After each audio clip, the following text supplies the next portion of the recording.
Good afternoon. Good afternoon. Testing. Mike is. We got down. This one's the real one.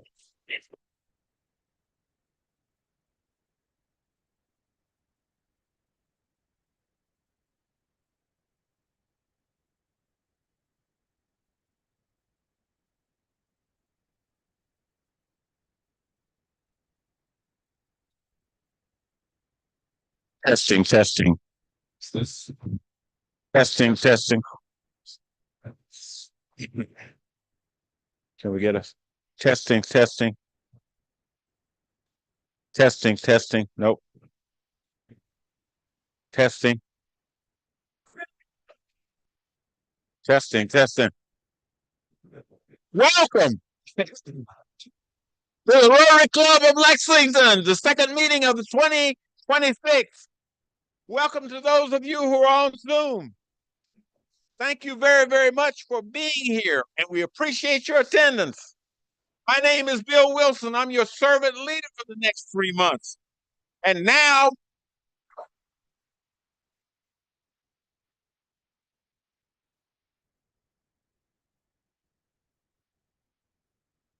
testing. Okay, now we'll have the introduction. We'll have our inspiration and pledge to the flag and four-way test by Rotarian John Keebler.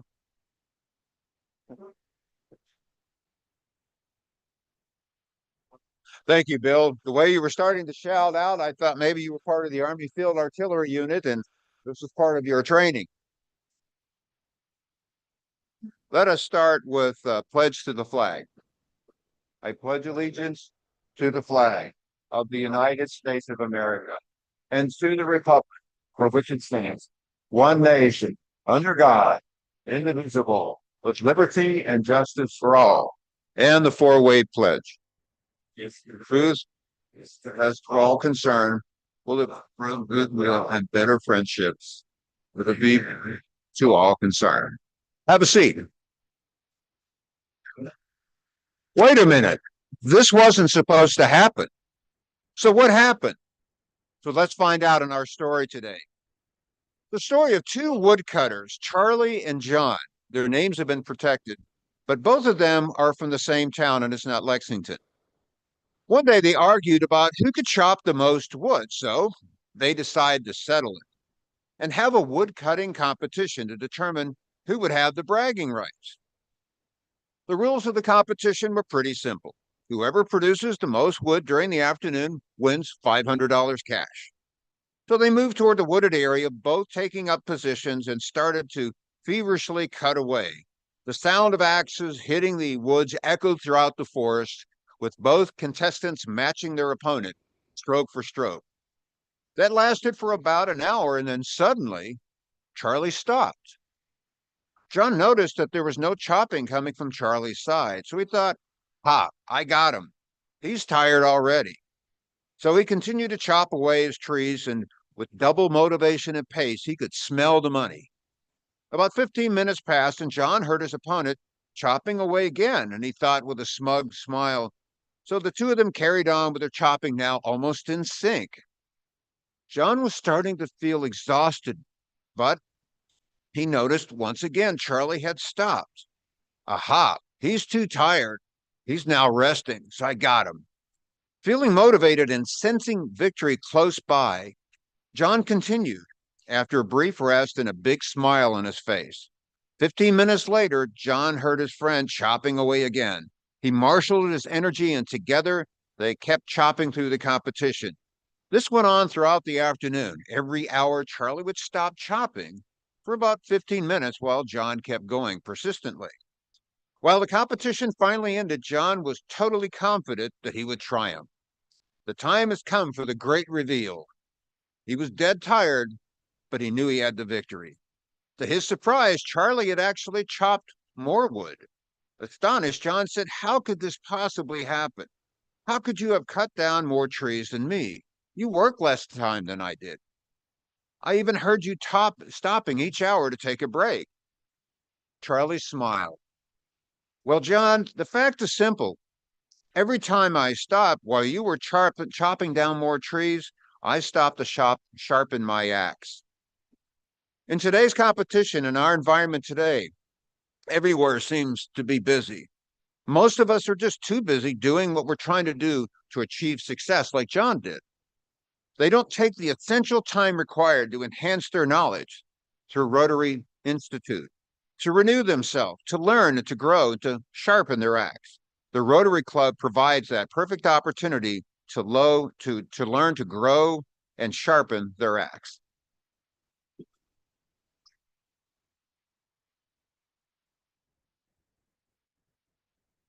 Thank you, John.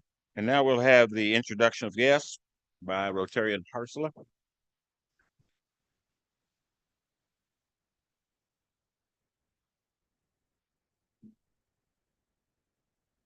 It's always nice to have guests at our meeting. I think today we got some guests that are big fans of our speaker. When I call your name, if you'll stand, we'll recognize everybody at the end. Jane Knapp is a guest of Keith. Mary Diane Hanna is a guest of Lyle. Lynn Gray is a guest of Phil. And Gina Potter's a guest of Amy Bond. And Taylor Hubble's a guest of Codiza Bryant. And Ken Brooks is a guest of Eric, his son. Let's give them all a hand. Thank you for coming.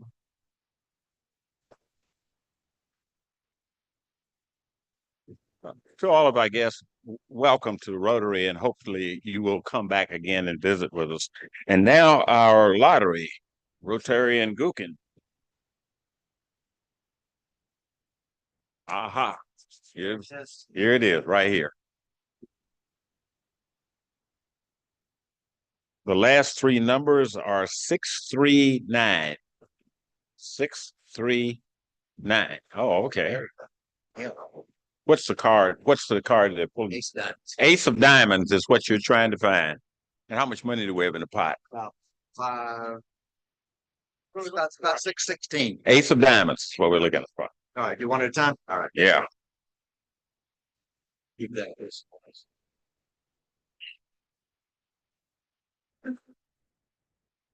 But yeah, all right. Well, nine of hearts. Hearts. All right. Next one. We get another one. One more. Oh, here's your dollar. Sorry. You get your dollar. Okay. The last three digits are 697. 6.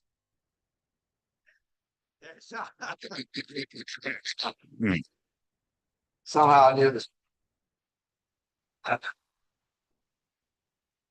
Yes, but your guess it was Oh, three of diamonds. very close. Not a winner. Here's your dollar back. Is the ace. Ace of diamonds is what we're looking for. Thank you. Okay. Well, you're almost there. That's it. Celebrating birthdays this week, and next are Greg Touray, Graham Marks, Kim Hammond, Kevin Weaver, Dick Carroll, Mike Strutland, and Kay Hughes. Let's give them a Rotary send-off and thank you for. And now for a few brief announcements. First of all, I hope you all are doing everything that we're doing, and that is keeping up with the weather. And we understand that we may be hit pretty hard. This is the time for Rotary to stand out, is when we have difficult times. And what I'm going to ask you to do is, during this time frame, especially on Sunday, is to call your neighbor or contact another Rotarian. Call them up and see if they're okay, if everything is in good shape. Sometimes when the power goes out, you get a busy signal if you call them. And if you can, put your galoshes on and go next door and knock on the door. But let's look out for one another during this particularly difficult time.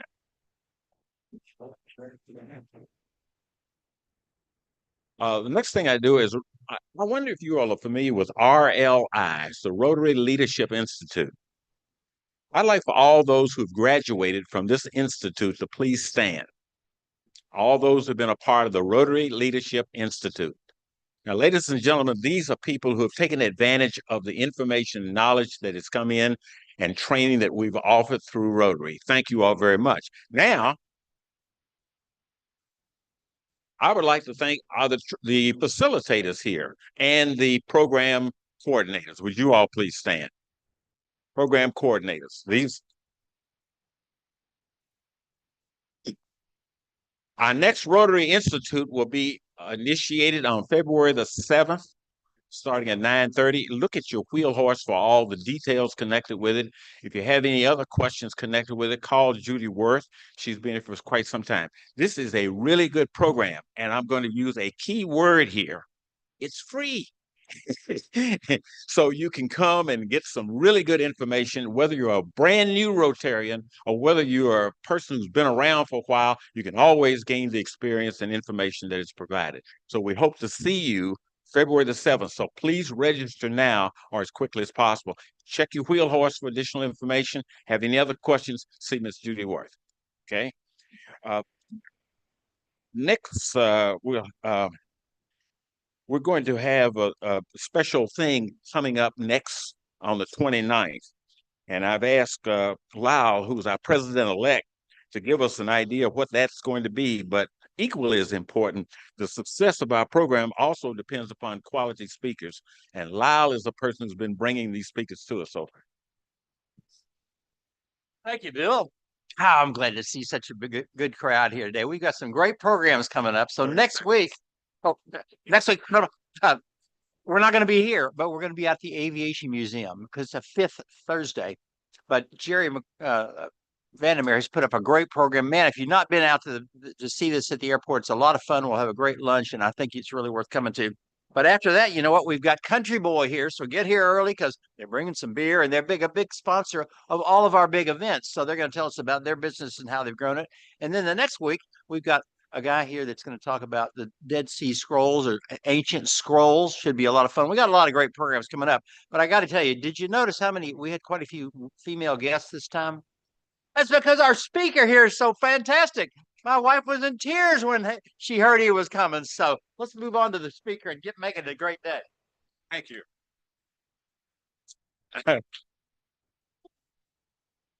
Very good, Lai. You did that very nicely. Just a couple of other things. 46 Solutions Audio Video Showroom. That's 161 Lexington Green. We meet there. There's a mixer tomorrow morning between 8 and 9:30. It's a good opportunity for networking with other people and even, in fact, a good place to recruit. So come and feel free to mix and mingle with one another and to build new relationships as we grow through their networks. That's tomorrow morning, 8 to 9:30, 161 Lexington Green. Also, the AV committee, we need members to help with meeting our AV needs. Today we had a lady named Natalie who was a part of Maine on Maine who did a lot of work with us in terms of helping us with PowerPoints and things like that. She's since taken another job somewhere. So we need a volunteer to help us out with the AV thing. Dean Hammond has been doing that, but Dean will be taking over the last 3 months of our so-called facilitation here at the podium. So we'll need someone to help him out on that. I think that's about it for announcements. Now we'll introduce Don. Don, you come up and introduce our speaker.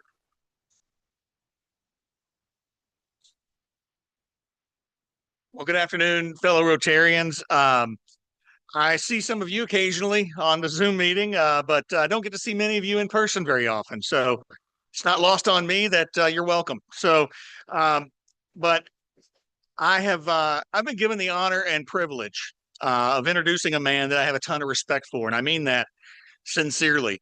In the past, when I've gotten to introduce Craig, I would lead with some wisecrack about his hair or lack thereof. But as I've gotten older and not more mature, I have come to fight those follicular foibles myself, and so it's not funny anymore. So, but anyway, I'm just going to tell you like it is. The guy coming to the podium is he's a winner. Over the last 20 plus years, I've gotten to know Craig and his beautiful wife, Megan, and their kids, Sophie, Izzy, and Eli. And he's one of the most interesting men, honestly, that I've ever met. He's played every sport known to man. He even played football for the University of Michigan before deciding to go back home and play volleyball for his hometown school, Ball State in Muncie, Indiana. He's lived in Europe. He's coached the USA Junior national team, and he knows more dad jokes than Bill Wilson and I combined.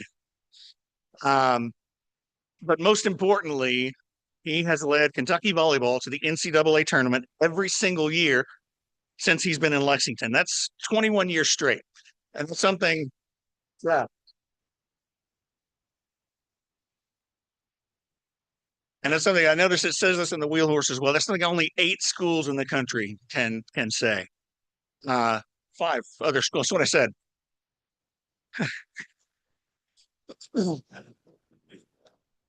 So he has won 1 national title. He's had 1 runner-up finish.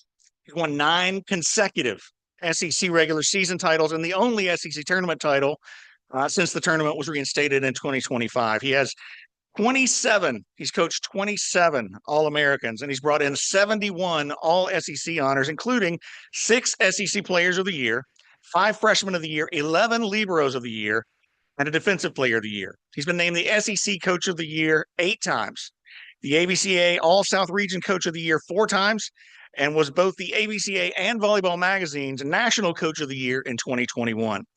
He's not only a great coach, but he's also a great mentor. His coaching tree now boasts 19 former players or assistant coaches that are coaching or assisting in the NCAA, and countless more that are coaching in the high school ranks. So, without further ado, it's my distinct honor and esteemed privilege to introduce Kentucky's all-time winningest volleyball coach and my good friend, Craig Skinner.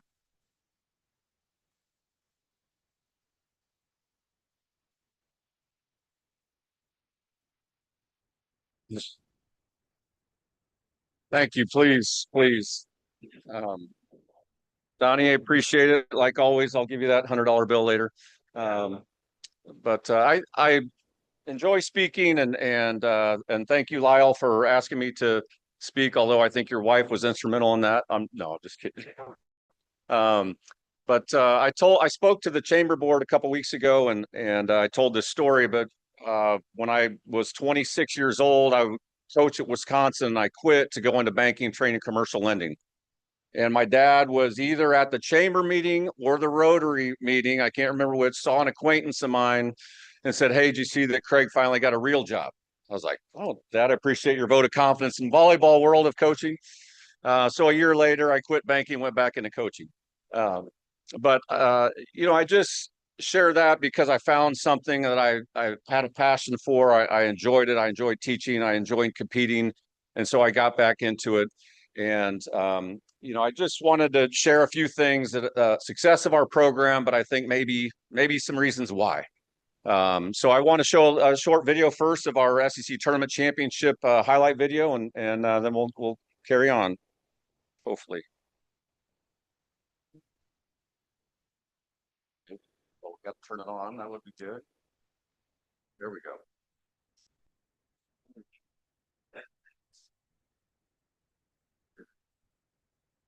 Not. Yeah.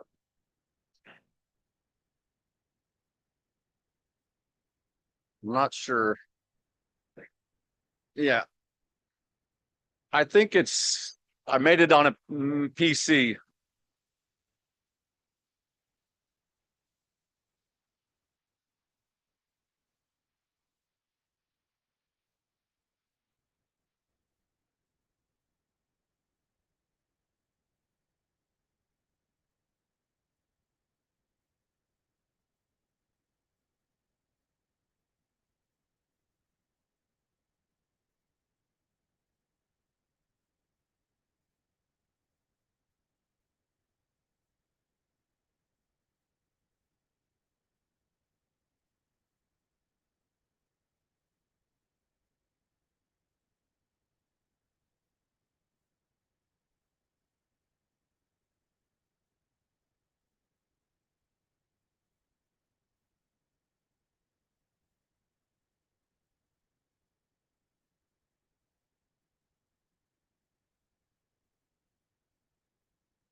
Sorry about the size of the video, but the message and the results were the same. Um, just to cap off our year, we won our 9th straight SEC championship.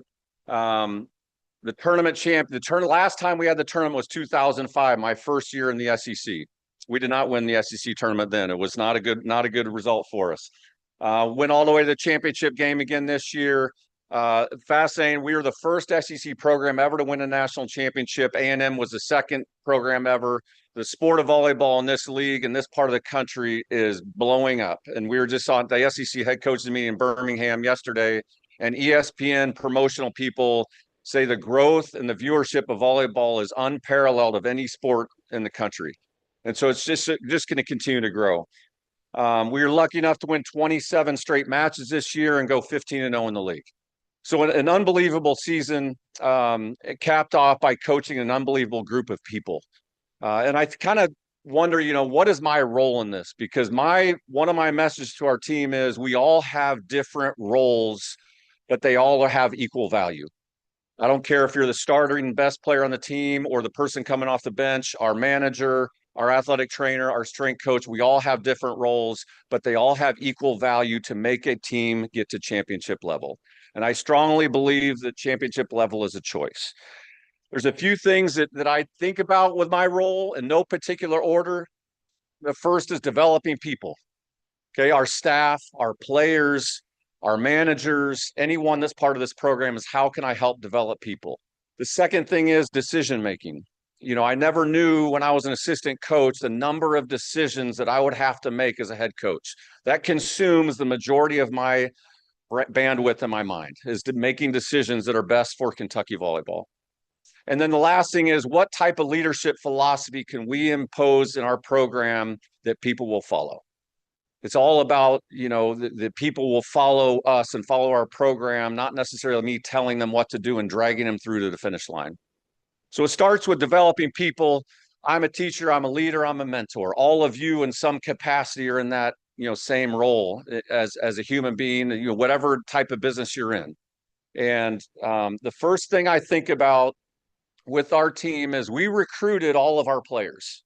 Okay, there's 14 players on our team last year. There'll be anywhere between 16 and 18 next year.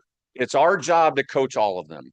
A lot of times people in our business will get in the habit of coaching their best players, and then the bench players, the role players feel left out. And what type of ownership do they have in our success? So it's our job to coach all of them, even if they play 1 minute.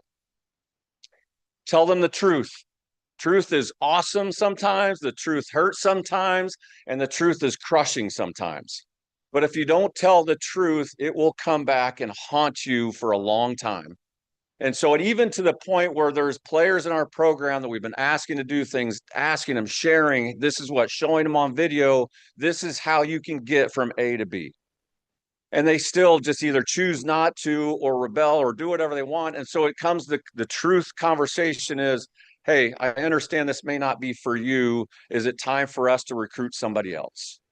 That truth that's hurt. It's hard. And it's a hard thing to say, but at the same time, it's okay if it's not for you. Let's find a program that is for you. Challenge them. And I truly believe that champions recognize that they need to be challenged. They don't feel like they've already arrived. Sometimes elite, talented people think they've already arrived purely because of how talented they are. Unfortunately, that's just the starting line. And our level, especially in the high level sports, the starting line is talent. And so not just challenge them on the court, but challenge them in the classroom, challenge them if they're an A student and they're getting a C. Hey, what is it? How can we help get you to the level you are as a student? Challenge them socially, making the right choices, right decisions. What do I know about our players? If you've heard this before, if they don't think I care about them as people and find a way to connect with their heart, it doesn't matter what I say in terms of being good on the volleyball court. And if they don't think that I care or give a rat's, what about them, they will not jump as high as they can. They will not dive on the floor. They will not go the extra rep in the weight room. It just isn't going to happen.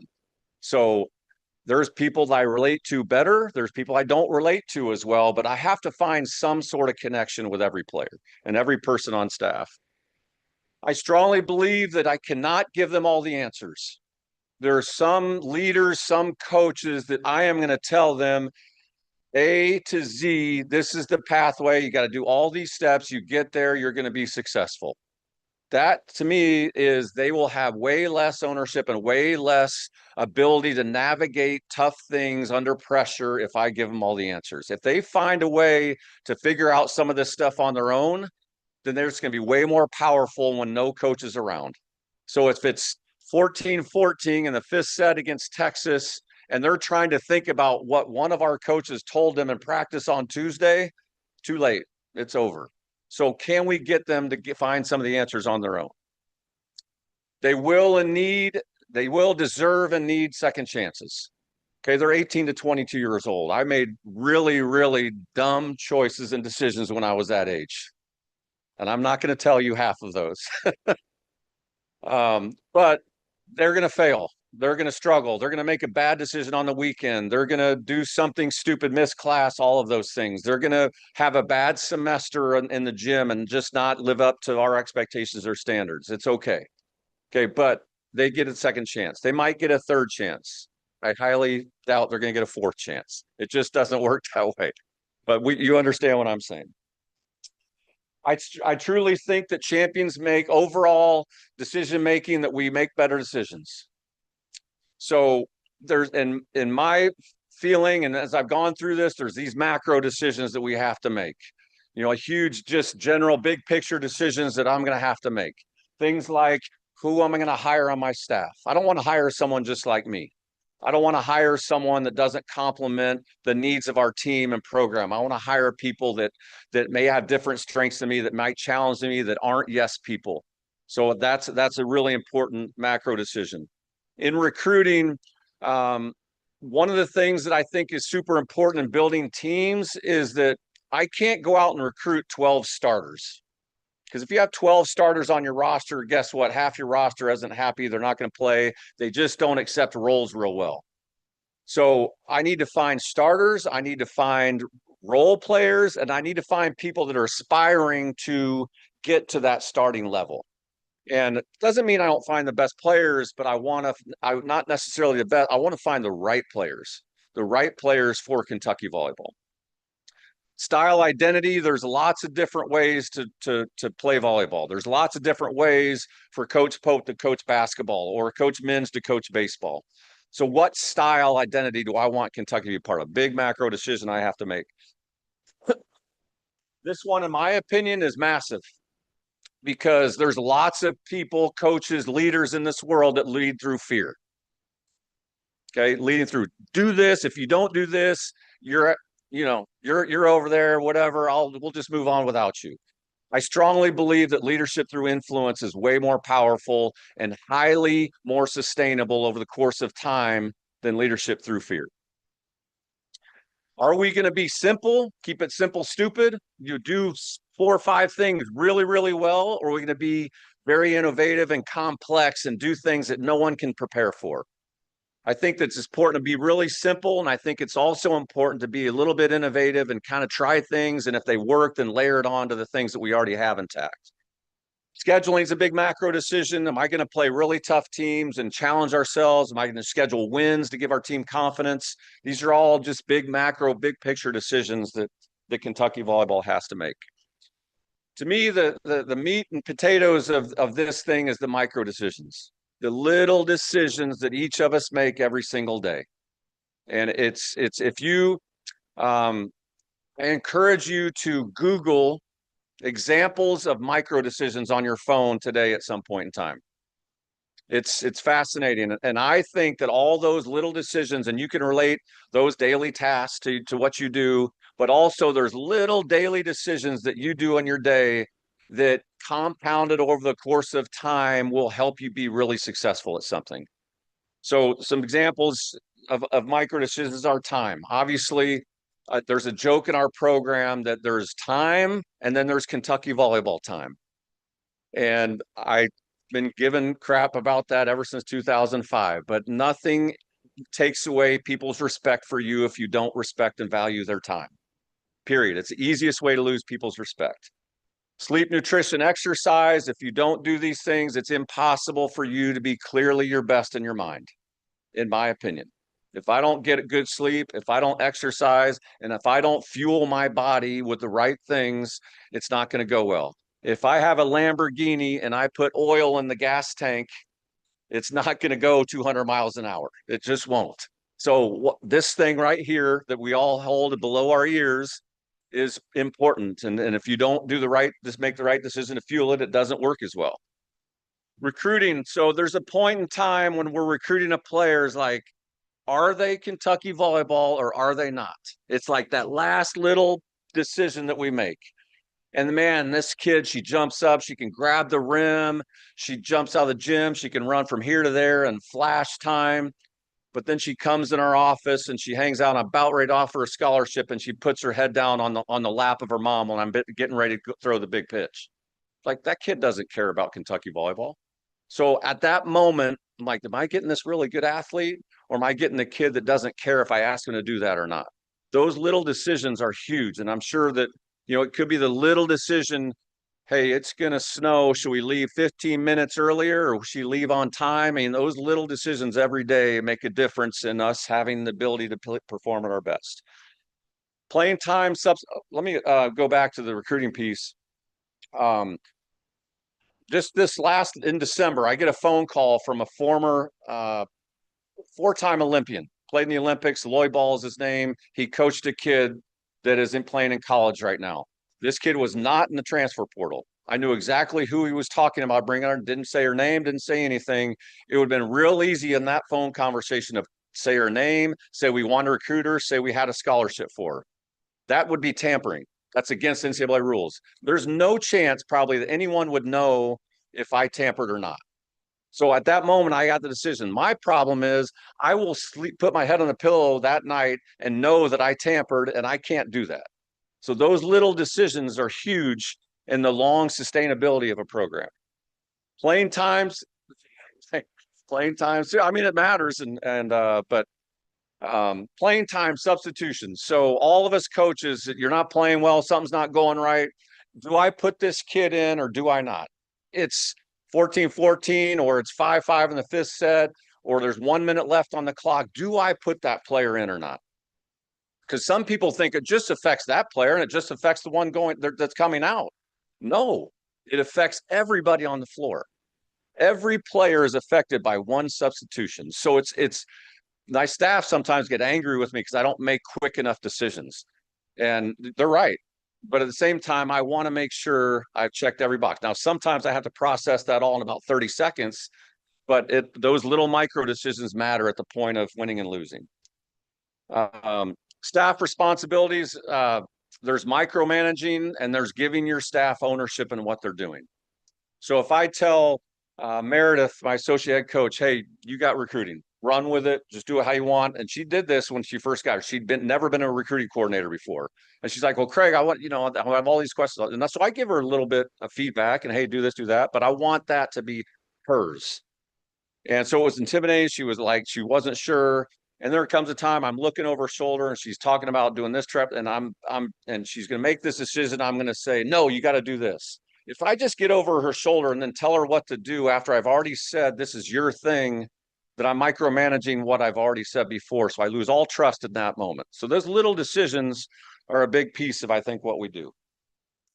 I won't get into a whole lot of the daily championship standards. I know there's time here, but our team, we had daily championship standards. Each of us came up with 5 that we had lived throughout the season. One of my daily championship standards this year was not eating fried food. That was harder than I thought. Sticking to your decision. So we make a decision, and I'm not saying that we all make perfect decisions. We make a lot of bad decisions. I made a ton of bad decisions in coaching, but I'm never going to go back. I just got to keep moving on, acknowledge the fact maybe it wasn't a good decision, but I'm not going to try and retract my steps. Once I've made those decisions, we're going. We are moving forward.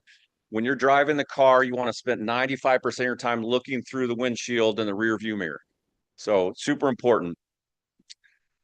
I don't know if this video, if this video isn't full screen, the message is better, but I think that all these things in terms of leadership philosophy start with me. And I think that if you're a leader, they start with you and who you are. And I think that this little video of Saban speaking.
So I think that again, if I do the right thing the right way at the right time, and I do it over and over and over and over again, then it becomes this massive thing.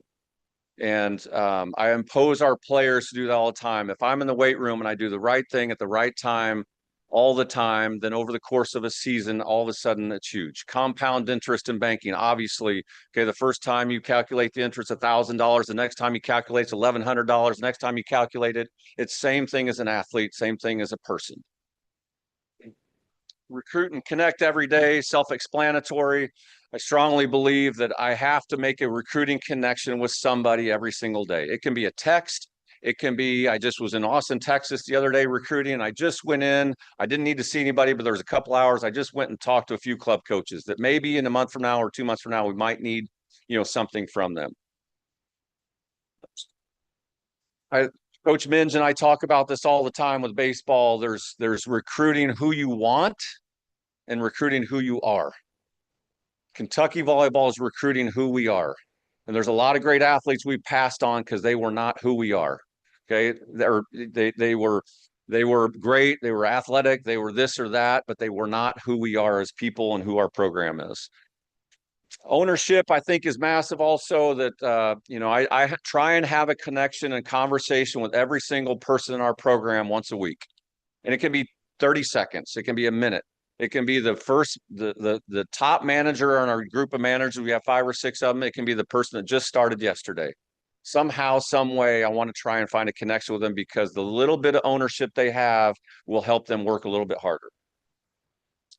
Change and adapt. One of my favorite quotes is, if you don't like change, you'll like your relevance even less.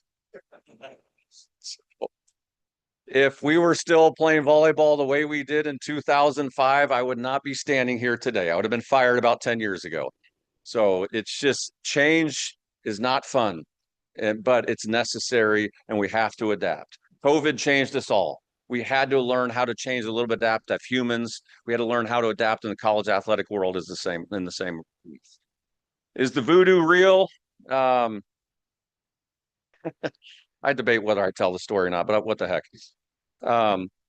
Mindfulness, meditation is something I was like, whatever. I'm from Muncie, Indiana. I'm a football player. I'm a jock. I can just physically, I'll do whatever. I'll run through a wall. Don't worry about my head, my mind, all that stuff. I finally read a book called The Mindful Athlete. Talked about training the mind. And no, sports is not 80% mental, but the 80% that's physical is controlled by the 20% that's mental. And so how do I be present more often? Okay, so I had to learn how to do that, and I'm not going to get into that, but the best way to think about it is, if my mind is one step in the future and one step in the past, then I'm peeing on the present. So sorry for the visual, but it's true. And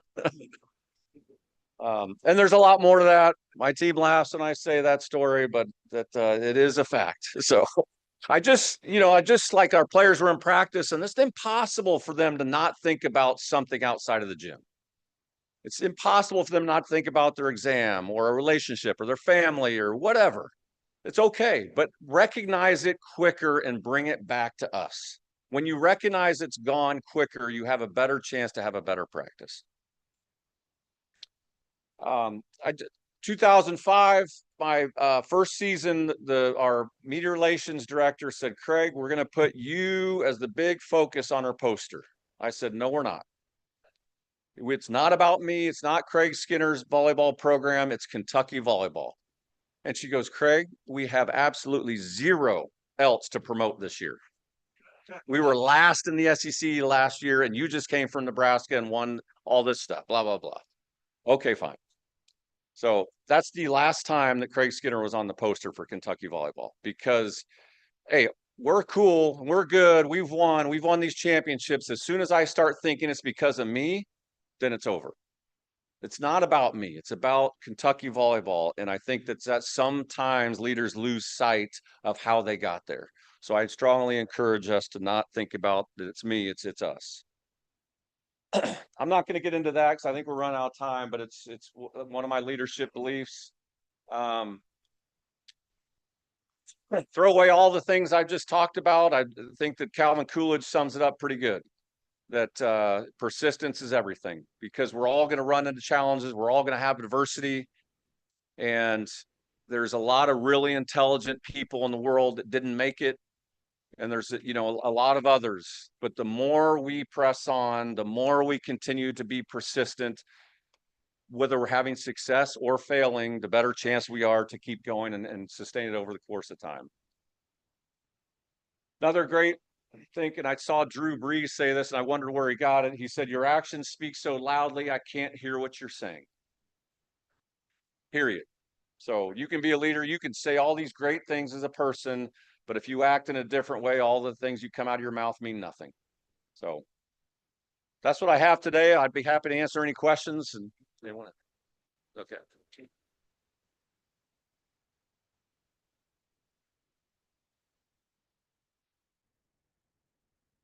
Yes, sir. Yes, sir.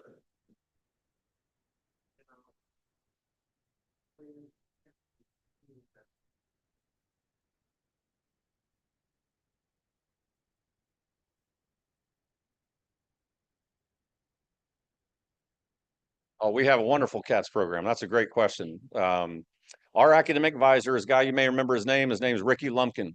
Ricky Lumpkin was a defensive lineman, I believe, for the Cats, and was just an incredible human being. And he is outstanding. Our players, to a person, would vouch for that guy any day of the week. But he really helps them make decisions on classes, tutors. They're struggling in class. He'll get them with the right people. Bob Bradley started a heck of a program, gosh, it was probably 40 years ago now. But it's a fantastic program. Yes, it's really good. And our team GPA was 3.7, but we have had kids that have struggled in the classroom. Yes. We've had some eligibility issues at times over the years. Great question, because it is important.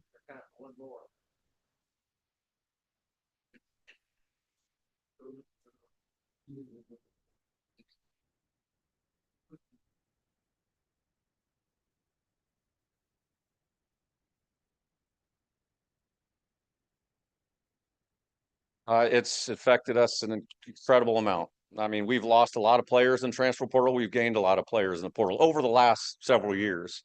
This year we lost 3 in the portal, gained 1. Last year we gained 3, lost 1. And I don't fault players for transferring. I transferred after my freshman year at Michigan. I came back to Ball State to play volleyball.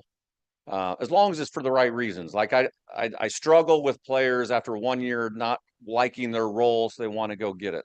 With the 3 players that left this year were with us for 3 years. They weren't playing a whole lot. They wanted to play more. I understand. But yes, NIL is very important, and that we have a few players on our team that make more money than most of our staff. that's hard for staff people to comprehend that.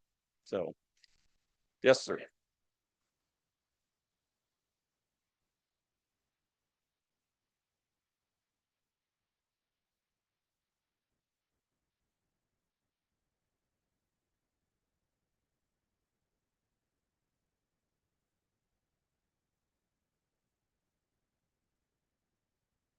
Yeah.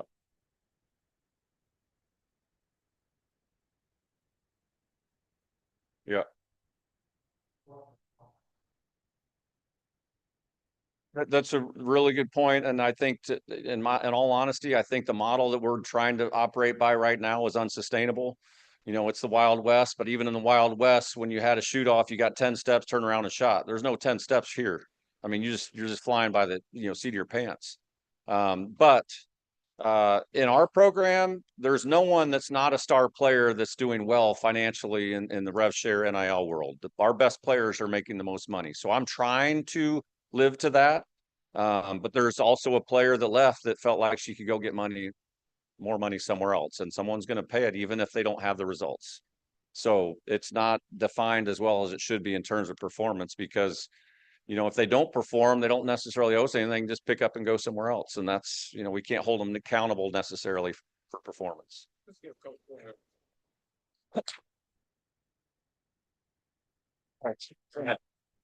Thank you. Coach Skinner has given us a lot of good information today. And one of the things I really appreciate is in the process of recruiting, they not only look at skills, but they look at values. Character means a great deal in athletics. It ought to mean a lot to us in the real world we live in. By the way, my wife told me that I was an all-around athlete. Now she tells me I'm just all around. I had a big chest and a hard stomach at one time. Now that's all behind me. With that, we close.